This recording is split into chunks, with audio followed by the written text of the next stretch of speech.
Well, thank you very much for having me, and I'm delighted to be on the studio today talking about water and sanitation. I think in Nigeria we've done relatively better with water than we have done with sanitation. About 60% of Nigerians have access to water, which leaves about 40% without access to clean water. I think that the major challenges that we are facing is first of all the population growth. We have a lot of people being born every year, putting a lot of pressure on the infrastructure that we have. But in addition to that, we also have a government not being the political will, I'll say, the political will to get government to prioritize water. We cannot meet any of the sustainable development goals without access to water. And so we need the government to really look at water as a priority. And I will actually argue that we should have a state of emergency declared on water because of how bad the situation is. So I think those are the things. And then we also, if we have a state of emergency, that then means that we're going to increase the financing to the sector. And then we will also put in place the mechanisms for regulating the water, because one thing is having access to water, another thing is having access to clean water, and I have to say that the government is doing things in the right direction. They have just passed the water standards. They have just approved the water standards for Nigeria in line with the WHO standards, and the water bill is also almost in place. So the government is doing some things in the right direction, but we need to do more. We really need to make sure that we prioritize water and sanitation.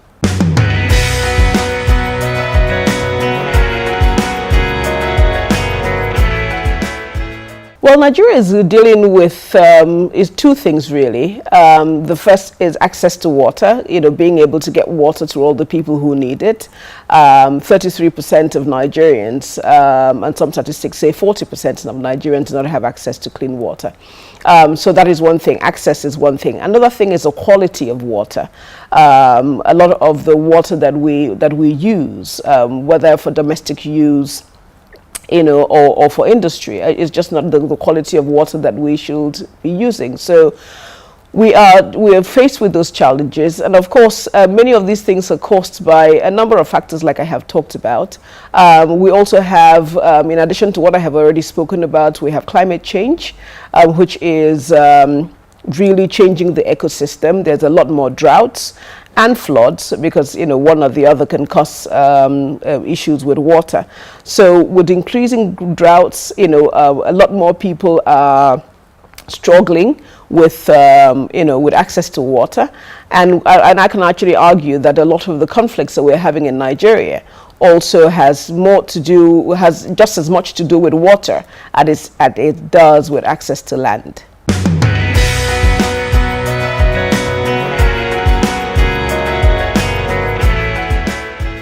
I think the thing is that, it's important for us to understand that water is not a standalone. And so that we cannot just be thinking of water in terms of just giving water to communities. We have to understand that health, education, and so many other development goals we want to achieve are all related to water. So for instance, if you think of the fact that from just washing your hands to pick up a newborn baby, that you can cut down the mortality rate by 50% of that child. And so when you think of that, and then you think of the fact that many of our healthcare centers, especially the ones in rural communities, do not have access to water. So you see that something as basic as putting water in a healthcare facility is going to cut down mortality rates both for pregnant women and for newborn babies. So now you begin to understand why it's important to have an integrated approach, that we have to think about water not as an isolation, but something that is required across all the other sectors. If you think of the fact that, for instance, in education, many children, many girls end up skipping school when they are in their menstrual period because they don't have access to clean water and sanitation. And so, they stay at home because they have their periods. And this is 5 days every month of missing school. Again, you see that just providing water in the school setting is going to have implications for a child's ability, to access education and to do well at it. So that's why the integrated approach is important, that we're not just looking at water from an isolated perspective, but seeing it as something that is critical to all the other development needs that we want to achieve.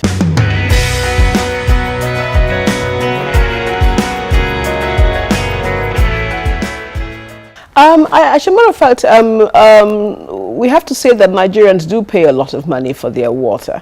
Maybe not the people who are getting water directly from the water board, but a lot of Nigerians have to access water through private sector. So most communities get their water from boreholes where they have to pay 5 naira or 10 naira a gallon. And if you look at that over a month, you'll find that Nigerians do pay a lot of money for water compared to other places in the world. So it's actually not correct to say that we do not value water. I think that we do a lot.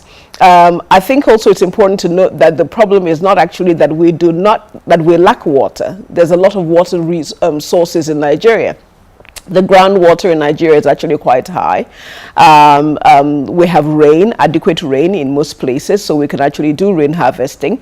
Most communities or nearby have rivers, lakes, waterfalls, all those kinds of things. So there is access to water to a large extent. The problem is making that access available to people. And I do agree with you that wasting water, that recycling is an important way of getting water to people. And there's a lot of technology out there, that can be harnessed. And some of it is actually already happening. I think that's where I talk about the political will of government. If government decides that this is something that we need to do, many of our cities, including Lagos where you are, does not have access to water. Most people are providing their own water.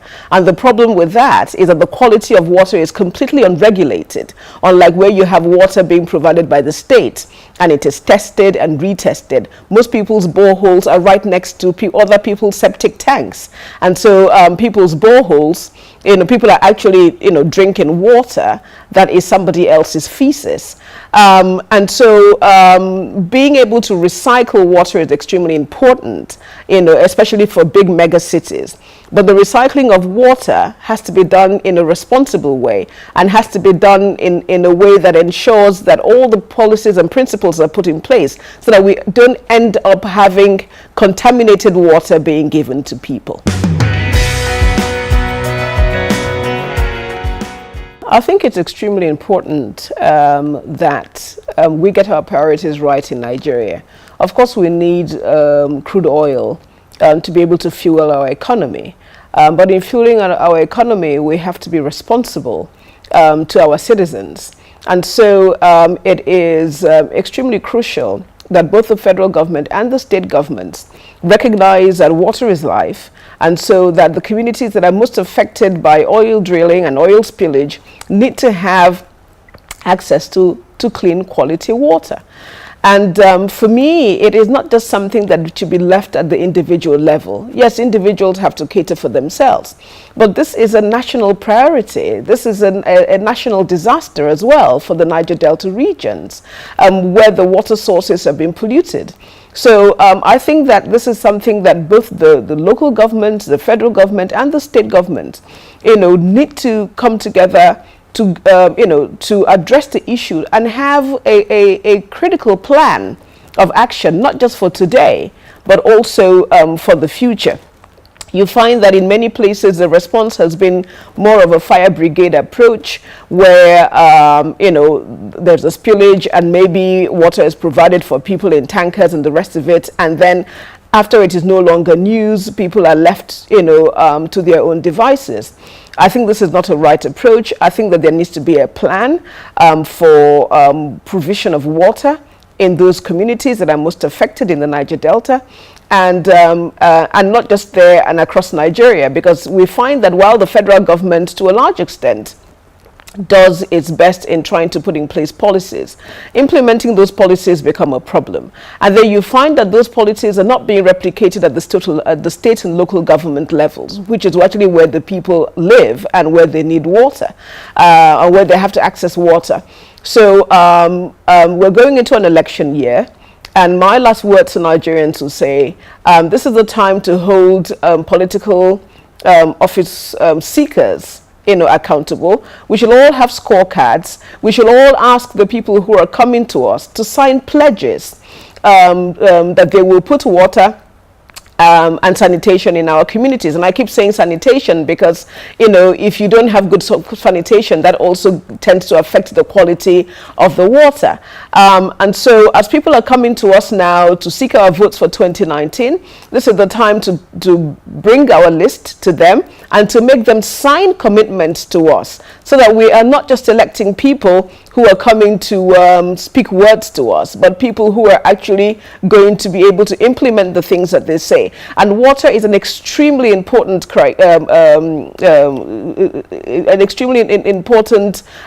basic need that people should demand. Because like I have said already, and it cannot be overemphasized, that we cannot meet the other development needs of education, health, social services without having water as a basic need. We can't even have the businesses and the industry we want if those industries do not have access to water. Water is extremely basic and extremely important in being able to meet the development needs that we want in Nigeria.